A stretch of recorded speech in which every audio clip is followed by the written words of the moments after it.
I am utilizing the Bit Integrations plugin to establish a connection between these two platforms.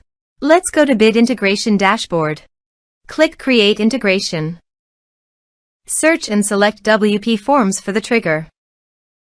Select a form, then click Next. Search and select an action Thrive Automator. Give here a webhook URL, so go to the Thrive Automator dashboard. Create the first automation. Choose a trigger incoming webhooks. Copy the webhook URL and click on the Listen to fetch the URL. Then go back to your integration site and paste it. Body.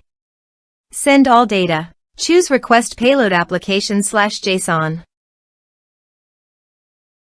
Test webhook. Webhook executed successfully.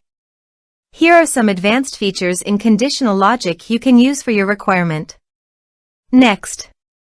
Finish and save it.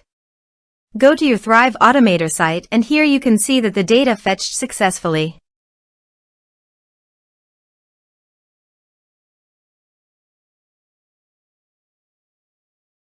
Done. Click on the plus icon and add an action. Email. Add user in autoresponder. You can select the action you desire.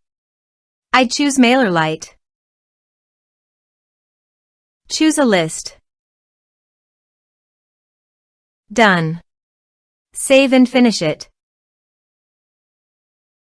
Set the status as active. Now go to your form and type some information and submit the form.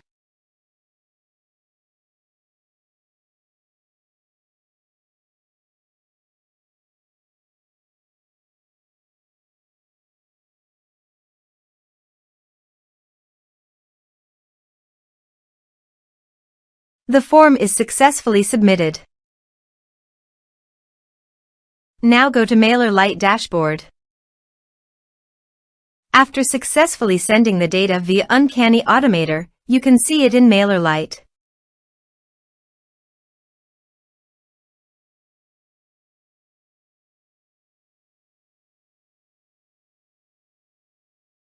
Thanks for watching.